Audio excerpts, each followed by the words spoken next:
Uma boa tarde a todos.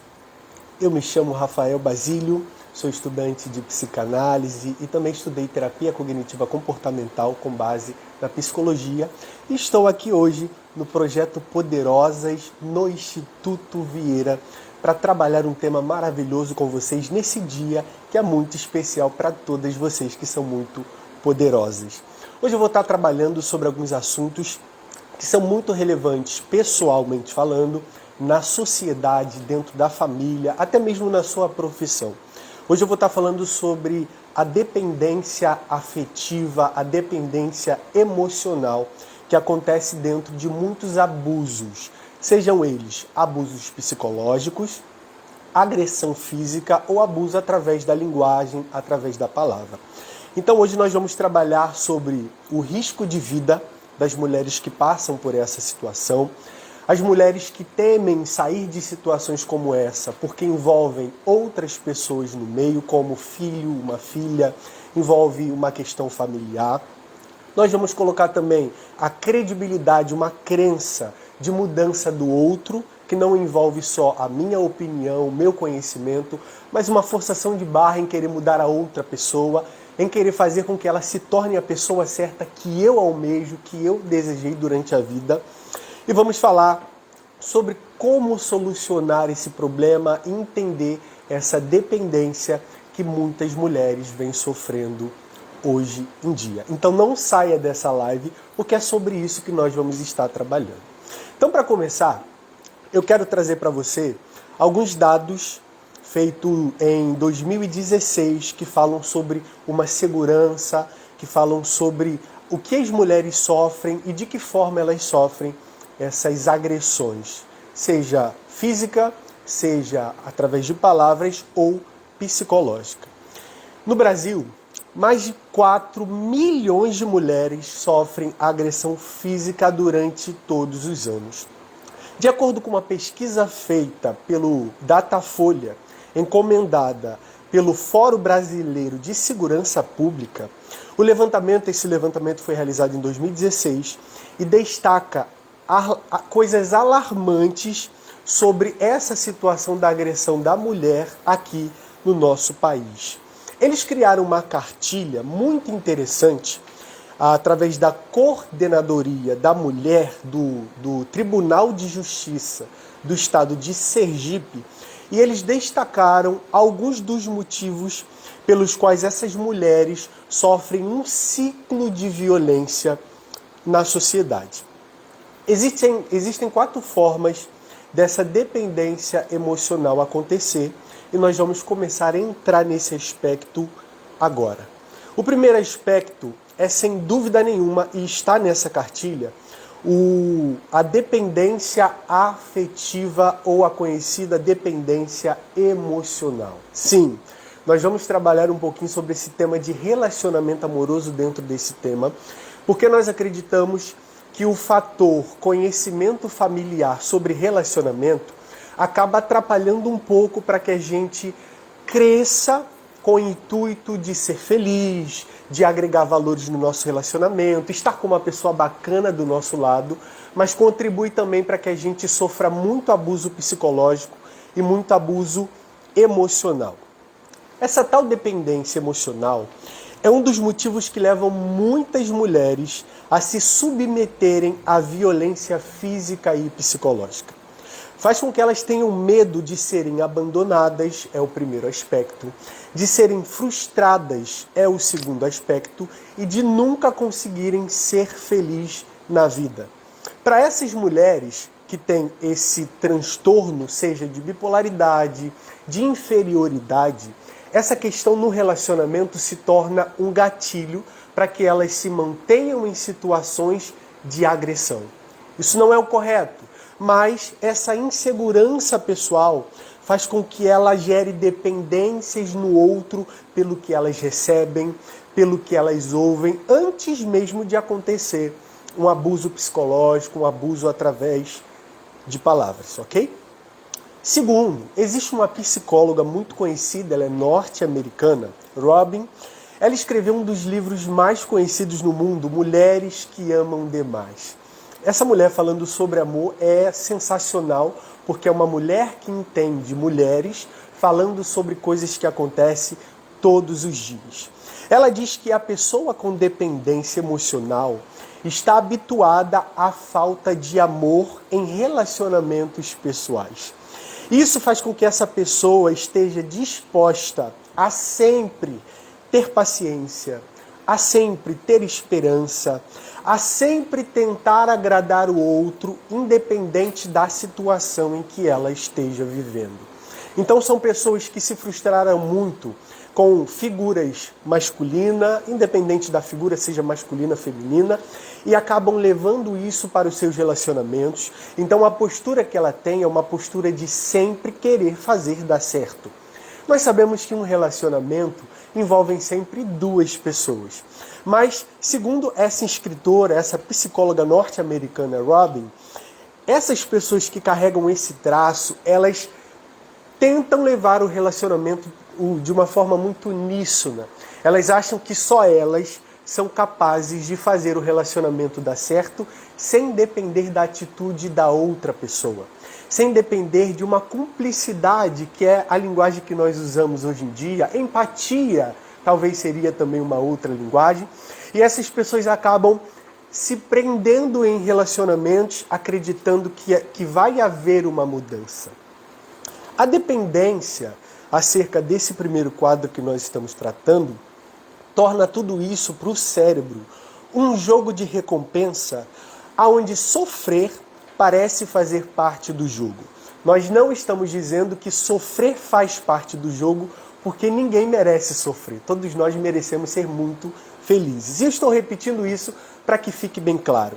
Mas essa dependência nesse campo gera no nosso cérebro um mecanismo de recompensa e a gente acaba se permitindo estar em situações que lá na frente vai nos ferir, que lá na frente vai nos agredir, mas inicialmente está gerando gatilhos de eu vou conseguir. Eu sempre consegui, por que eu não vou conseguir com essa pessoa? E isso acaba te prendendo a essa questão dentro dessa perspectiva amorosa. Para as pessoas que estão de fora, parece muito fácil olhar e se perguntar: por que essa pessoa continua estando nessa situação de agressão verbal, nessa situação de agressão psicológica ou até mesmo em uma agressão física? Será que ela que está dentro dessa situação não consegue ter a percepção do que está acontecendo? A resposta não é tão simples e nós vamos ser bem rasos acerca dessa resposta, porque envolvem muitos assuntos. Mas inicialmente a resposta seria não. Quem está dentro da situação, dentro do problema, talvez nem sempre consegue enxergar como quem está fora daquele problema e daquela situação. Em alguns casos a resposta é sim, porque algumas pessoas têm ciência dessa agressão física, dessa agressão psicológica, mas por fatores que nós vamos tratar aqui agora, não conseguem sair de uma forma muito fácil. Então, a primeira questão que nós vamos tratar sobre relacionamento é a forma como nos foi ensinado sobre relações amorosas só contribui ainda mais para esse abuso psicológico, seja de agressão, seja de palavras.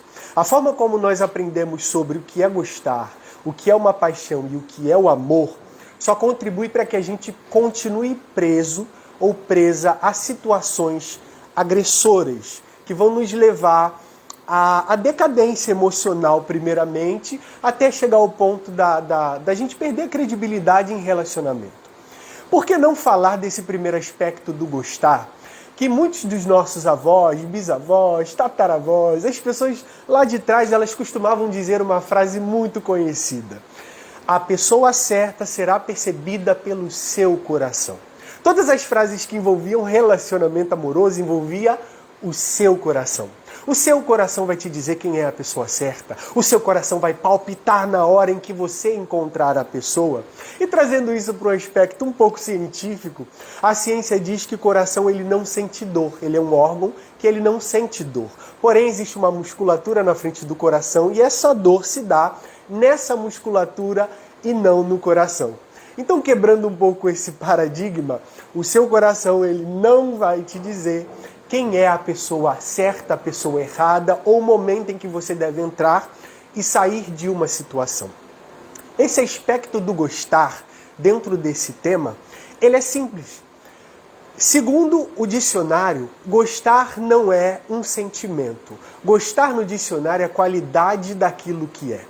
Se no início dos nossos relacionamentos a gente pegasse o gostar como ele é de fato descrito, nós iríamos perceber traços em pessoas que já são agressivas através das próprias palavras, mas como os nossos conceitos são um pouco disfuncionais, a gente acaba não tendo essa percepção. Segundo o dicionário, gostar é tão inteligente que ele sempre te dá definição daquilo que é bom ou ruim em uma pessoa. O gostar, lembrando, ainda não envolve sentimento. Gostar é qualidade. É um campo do cérebro que trabalha a inteligência. É como quem olha para uma pessoa e fala, nossa, rapaz interessante ou menina interessante, bem arrumado, bem estruturado, tem um conhecimento, né, bem amplo. Eu achei isso muito interessante. Inicialmente, quando você faz essa análise para a pessoa, você não está apaixonada, você não está apaixonado e você também não está amando. É só um lado do seu cérebro trabalhando esse campo amoroso de conhecimento inicial. E se você parar para perceber, esse aspecto do gostar ele é tão inteligente que ele te dá definições daquilo que é bom e daquilo que também é ruim em uma pessoa. Só que, infelizmente, nós não damos ouvidos nesse momento em que o nosso cérebro está dizendo pra gente, isso daqui é bom nessa pessoa. Opa, acende um alarme no nosso cérebro e diz, olha, existem traços de agressão já na forma como essa pessoa fala. Já existem traços de agressão na forma como essa pessoa age. Todos nós, inicialmente, quando estamos conhecendo uma pessoa, temos dentro do campo do gostar essa base de inteligência que te dá definições do que é bom e do que é ruim em uma pessoa. Mas como nós aprendemos que relacionamento amoroso é só na base da emoção, é só na base da explosão de sentimentos, nós acabamos ignorando esses alertas e esses sinais que essas pessoas nos dão no início do relacionamento. Será esse o problema de um apego emocional, de um abuso emocional? Pode ser inicialmente quando você está conhecendo a pessoa. Mas o principal motivo para que muitas mulheres continuem dentro de um aspecto de abuso é algo chamado de paixão e que é muito pouco explicado hoje em dia. Para nós a paixão é muito parecido com o amor. E também eu te digo que não. A paixão, no dicionário, ela está escrito como uma compulsão de obsessão sentimental. A paixão ela é 100% sentimento e ela carrega todos os melhores sensações que nós podemos sentir. Porém, existem aspectos da paixão que é muito perigoso. Por exemplo, quando você olha para uma pessoa e aí sim, existe até uma música que diz que o coração dispara, tropeça, quase para. Esse é um estado do relacionamento ou da fase da vida em que você está apaixonado, está apaixonada. É um momento maravilhoso onde você sente pela outra pessoa coisas que ela talvez ainda não teve capacidade de fazer você sentir. Então a paixão ela é muito independente. Ela não precisa que o outro faça alguma coisa para que eu sinta. A paixão está muito conectada ao que eu vejo, ouço e o que eu sinto. A paixão está conectada aos ideais que eu gero durante a vida e eu me prendo a isso e quando eu vejo alguém que tem aquilo, isso explode dentro de mim como sentimentos maravilhosos de compulsão. Porém, para trazer de volta para esse assunto de abuso, de dependência emocional, nós precisamos falar sobre o outro lado da paixão que é muito perigoso. A neurociência, quando vai falar sobre a paixão, ela trabalha 3 aspectos principais. Dependência de compulsão e obsessão. E aqui nós começamos a entrar em traços de abusos psicológicos e de dependência emocional. Uma demência de compulsão e obsessão. Uma pessoa, quando ela está apaixonada, ela não consegue ter traços de raciocínio, traços de razão. ela está sendo movida 100% por aquilo que ela sente. Esse sentimento, um dos traços da neurociência, é a demência. Esse sentimento dentro desse campo da demência faz com que essa pessoa deixe de ver aquilo que está claro à sua frente. Deixe de ouvir aquilo que também está claro à sua frente e ela, infelizmente, se torna uma presa emocionalmente fácil de ser dominada. Dentro do campo da neurociência, eles também costumam dizer que a paixão é comparada a um vício de drogas, porque trabalha o mesmo lado do cérebro que trabalha pessoas que têm dependências químicas. Essa questão do abuso emocional, do abuso psicológico dentro dessa questão amorosa, inicialmente esse campo da paixão é o que mais aprisionam as pessoas. Porque depois que você passa por todos esses estágios, e nós ainda estamos falando só da paixão, você se torna uma pessoa completamente viciada no que o outro talvez te proporciona. Às vezes não é sobre quem é a pessoa, mas o que ela me proporciona. E como eu estou nesse estado de demência, eu não consigo ver, eu não consigo ouvir tudo aquilo que está claro, eu estou dentro de uma pressão sentimental, eu me torno uma presa fácil, porque eu preciso ficar alimentando aquele vício, eu preciso ver aquela pessoa, mas é ruim para mim, é agressivo, mas ao mesmo tempo que é ruim, que é agressivo, o meu cérebro me dá sinais de que existe uma sensação boa. Não estou dizendo que estar nessa situação é bom, mas o nosso cérebro acaba embolando todo esse sentimento, toda essa linha de pensamento, e essas pessoas acabam ficando no meio dessa situação sem saber o que fazer em nome de algo chamado de paixão. Elas têm a capacidade de fazer tudo, de vender coisas, de permanecer no relacionamento inicialmente por causa do que elas estão sentindo pela outra pessoa. E isso não depende de quem é a outra pessoa, do que ela está fazendo, porque a paixão está dentro desse estado emotivo e emocional que pode sim te prender a relacionamentos completamente abusivos. Então a primeira coisa é você observar em qual desses quadros você está. E por que não aproveitar esse gancho para falar sobre o próximo aspecto, que é o que todos nós buscamos, sem esse abuso psicológico, sem esse abuso de palavras e sem o abuso de agressão física, que é o tão conhecido amor. Que nós confundimos o amor com tudo isso que nós acabamos de descrever. E quando, na verdade, a neurociência diz que o amor ele não tem nada de emoção. O amor, com base na neurociência, ele é uma razão que trabalha a ocitocina. A ocitocina é um neurotransmissor que trabalha o equilíbrio do corpo, que trabalha o companheirismo, que trabalha o lado mais maduro da vida. Quando você está em uma situação onde há amor, não há agressão. Seja uma agressão verbal, seja uma agressão psicológica, seja uma agressão física. Porque o amor, ele é muito inteligente. Uma pessoa que ama, e eu vou usar alguns exemplos. Talvez você que está assistindo essa live tem 20 anos de casado, 30 anos de casado, 40 anos de casado. Talvez você tenha uma idade que já deu para você fazer um panorama da vida e perceber coisas interessantes. E hoje você senta na cadeira da sua casa, você senta assistindo uma televisão, conversando com seus amigos e você percebe que o amor não é nada daquilo que a gente acreditava e que a gente buscava durante a vida. O amor envolve muito mais o respeito.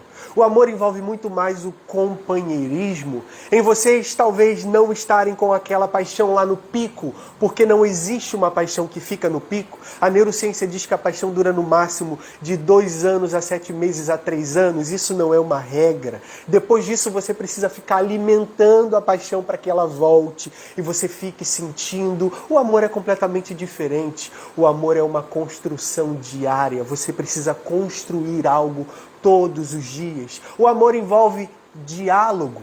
Muitas pessoas hoje em dia têm muita dificuldade em dialogar, em sentar e expor. Olha, essa atitude aqui que você teve não está bacana, está me agredindo psicologicamente. por valores passados através da nossa família, pela dificuldade na criação dos filhos em dizer: filho, você não pode mexer nisso daí, porque senão você vai tomar choque. Não. Não era essa a forma de expressão. A forma de expressão era os pais não ensinar os seus filhos, e quando o filho coloca o dedo lá na tomada, você não pode fazer isso, porque isso...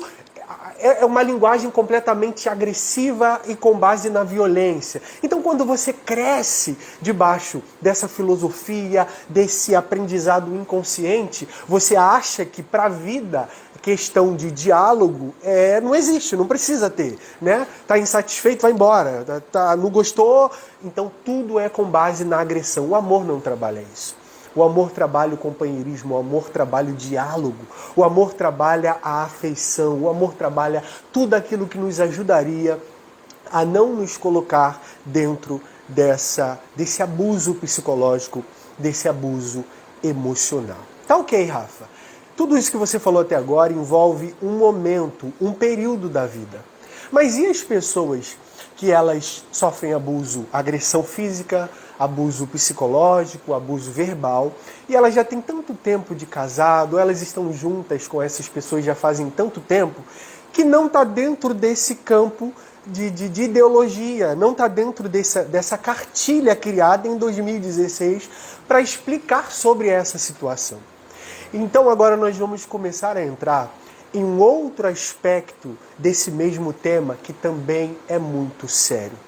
No segundo ponto, dentro dessa cartilha, nós vamos tratar sobre o risco à vida. São pessoas que já têm uma vida muito bem estruturada até, já estão há mais tempo com o seu companheiro, com a sua companheira, só que essa opressão e essa pressão de ter que lutar com a vida, porque se eu termino esse relacionamento que tem essa tal agressão, pelo biotipo, pelos traços e personalidade que esse meu companheiro, essa minha companheira tem, a minha vida pode estar em jogo. E quem está de fora olhando para essa situação parece ser muito fácil. Faça isso, isso e isso, e você vai ficar super de boa, nada vai acontecer com você. Mas quem convive com essa pessoa durante anos sabe e conhece coisas que nós que estamos de fora não sabemos. Essa pessoa que está dentro de uma agressão psicológica, física ou verbal, sabe o limite até onde o seu companheiro ou a sua companheira pode ir. Então, muitas pessoas nesse segundo ponto ficam presas dentro desse risco de vida. Se eu saio desse relacionamento, a minha vida está em risco. Se eu busco a ajuda de um parente, a minha vida e a vida de um parente está em risco. Então, são pessoas que preferem ficar no anônimo, preferem passar para a sociedade que está tudo bem, passa para a sua família que está tudo bem, mas na verdade ela passa por tudo isso de uma forma muito calada. Isso também gera uma dependência emocional. Só que é uma dependência emocional dentro do campo do pânico, porque tudo isso me traz tanto medo, tudo isso me traz tanto pavor, que é melhor para mim ficar nessa situação do que procurar ajuda, do que fazer o procedimento certo e acabar perdendo a minha vida. Muitas pessoas estão dentro dessa situação e a dependência emocional se dá também por conta do medo, pavor e, se não, pânico de perder a sua própria vida. O terceiro tópico, que está dentro dessa organização criada em 2016, é o medo da exposição, do julgamento e do constrangimento da sua vida pessoal. Isso também acaba gerando uma dependência emocional. Isso faz com que você também permaneça em um relacionamento independente das coisas que você sofra. Porque quando você para analisar, as pessoas que estão de fora, elas buscam respostas das suas perguntas agredindo. Então, essa pessoa vai continuar nesse relacionamento desse jeito, mas e se ela sair? Ela não tem mais o que fazer. O que ela vai fazer da vida dela? Então, você fica naquela de entre expor essa situação que é muito íntima, que é muito pessoal e pode trazer constrangimento da minha imagem publicamente, no meio dos meus amigos, no meio da minha família, dentro do meu trabalho. As pessoas realmente olham para você com um olhar de apontamento, com um olhar de superioridade, porque no meu relacionamento eu não passo por isso. Mas por que que você se colocou nessa situação? Como se você estivesse nessa situação porque você quer. É como se fosse tão simples sair dessa situação. Esse aspecto social também acabam aprisionando as pessoas dentro desse relacionamento com medo do que os outros vão pensar, com medo do que vai acontecer no meu ciclo de amizade. Eu vou acabar perdendo pessoas que eu confio muito, que eu preciso muito. E quando você também tenta conversar com essas pessoas, ao invés de inicialmente você ter uma compreensão, você ter um ombro amigo, você tem acusações. Quando você tenta, existem pessoas que estão nesse segundo estágio, que estão nesse terceiro estágio do medo da exposição, e elas até já tentaram procurar ajuda através de um melhor amigo bem perto, de um familiar, e tudo que elas encontraram foi também um abuso emocional. Foram palavras de agressão, como se ela quisesse estar ou permanecer nessa situação. Então as pessoas preferem permanecer nessa dependência emocional do que sair e passar por todo esse constrangimento. O quarto ponto, e também muito importante, envolve agora não só você que sofre esse tipo de abuso emocional, psicológico, envolve não só o seu companheiro ou a sua companheira. Esse quarto aspecto envolve pessoas que estão presas emocionalmente a relacionamentos, a abusos por causa de filhos.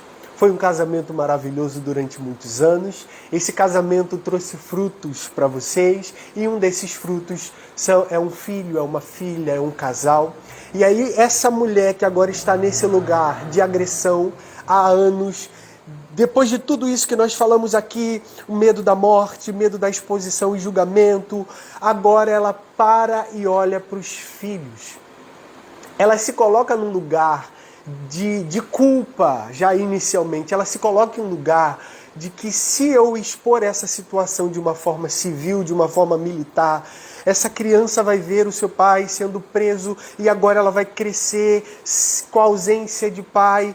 Ou então ela pode me culpar pelo resto da vida pela quebra de um casamento, de um relacionamento, porque a sociedade diz que você deve permanecer em um relacionamento, você deve gastar seu tempo tentando fazer dar certo. E agora tem esse filho, tem essa filha, tem essa criança. E aí essa pessoa prefere permanecer dentro desse campo de dependência por causa de um filho, pelos danos psicológicos que podem trazer para essa criança. E isso também é um aspecto muito delicado, que nós estamos sendo aqui muito raso em trazer isso à tona, em expor situações que fazem com que essas pessoas permaneçam dentro dessa dependência emocional e afetiva, dentro dessa agressão.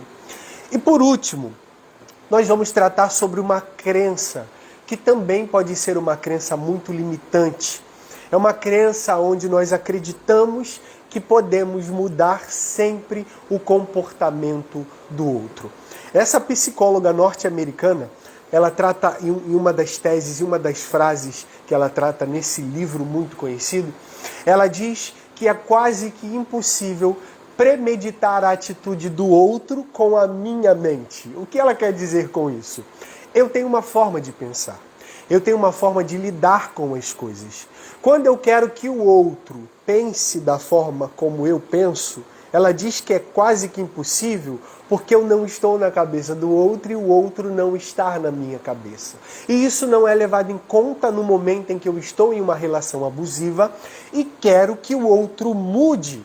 Eu quero que o outro seja melhor. Eu quero que ele mude um pouquinho esses traços. Eu quero que ele ou ela se torne aquilo. E aí essas pessoas, segundo essa cartilha, ok? Criada em 2016, acabam ficando presas durante muitos anos em relacionamentos em nome de uma crença de mudança do outro.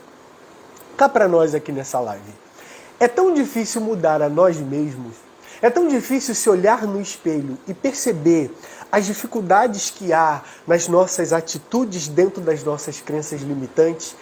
Nós vivemos a vida de uma forma muito boa, muito tranquila, e de repente nós paramos e falamos, ué, por que eu falei aquilo para tal pessoa? Isso não foi certo.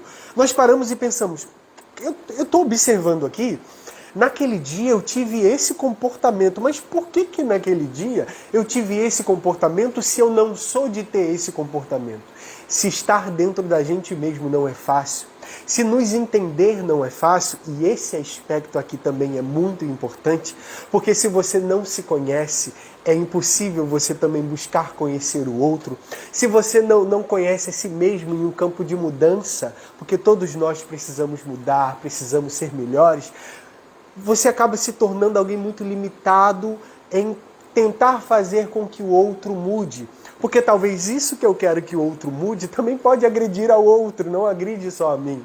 Então nós precisamos nos conhecer e entender que o outro é o outro e eu sou eu em uma relação, em uma questão amorosa onde envolvem duas pessoas. É um risco muito grande investir 5, 10, 15, 20 anos em nome de um mecanismo de recompensa só para fazer a pessoa mudar, para que ela seja aquilo que você sempre idealizou. Essa pessoa, ela está te dando traços e você precisa perceber e observar para que você não permaneça e não continue nessas situações que te levam a abusos psicológicos através de palavras e atitudes. Eu espero que você tenha gostado dessa live, tenha aberto um pouquinho áreas que te leve a pensar, a analisar. Eu sou Rafael Basílio, eu tenho um Instagram e um Facebook, @RafaelBasílio, e um canal no YouTube onde eu falo sobre relacionamento amoroso e também trabalho o campo do hebraico com base nas escrituras, é chamado de Rafael Basílio, Mesa de Ensino. Espero que você tenha gostado, um grande abraço para vocês.